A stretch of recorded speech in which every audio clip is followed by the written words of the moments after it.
గురుభ్యో నమః. శ్రీ శంకర భగవత్పాద విరచిత శివానంద లహరి 35వ శ్లోకము.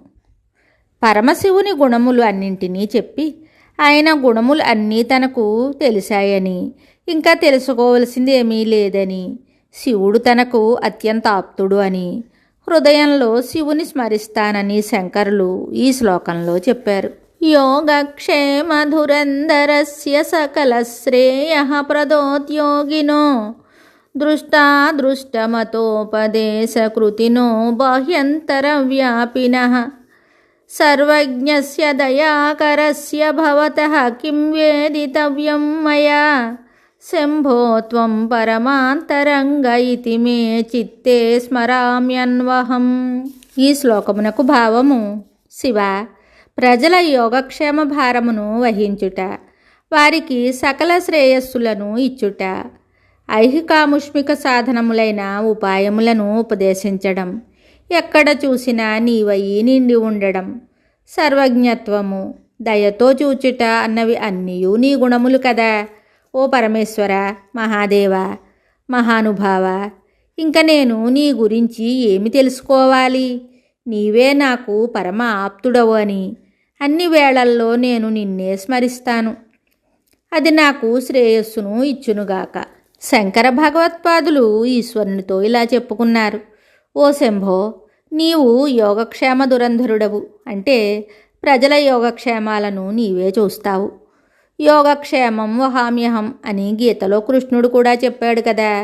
యోగము అంటే అంతవరకు లభించనిది లభించటం, క్షేమం అంటే లభించినది పోకుండా ఉండడం.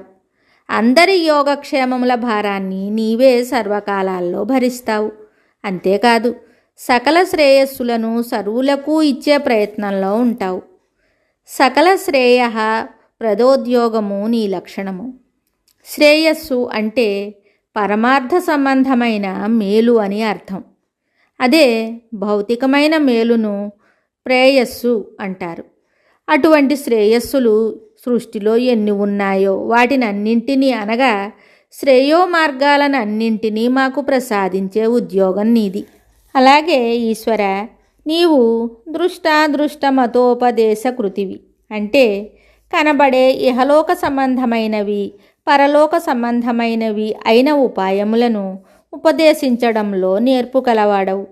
నీవు బాహ్యాంతర వ్యాపివి, అనగా నీవు బాహ్య ప్రపంచంలోనూ అంతర ప్రపంచంలోనూ, అంటే బయట లోపల నిండి ఉన్నావు. నీవు సర్వజ్ఞుడవు, అన్నీ తెలిసినవాడవు. జ్ఞానములు నీ నుండే వెలువడుతున్నాయి. నీవు దయాకరుడవు, అనగా కృపామూర్తివి. ఈశ్వర, నిన్ను గురించి నేను తెలుసుకోవలసింది మరేమీ లేదు. నీవు నాకు పరమ ఆప్తుడవు అని నిత్యము నా హృదయంలో స్మరించుకుంటూ ఉంటాను. అలా స్మరించుకునే భాగ్యం మాత్రం నాకు ప్రసాదించు తండ్రి.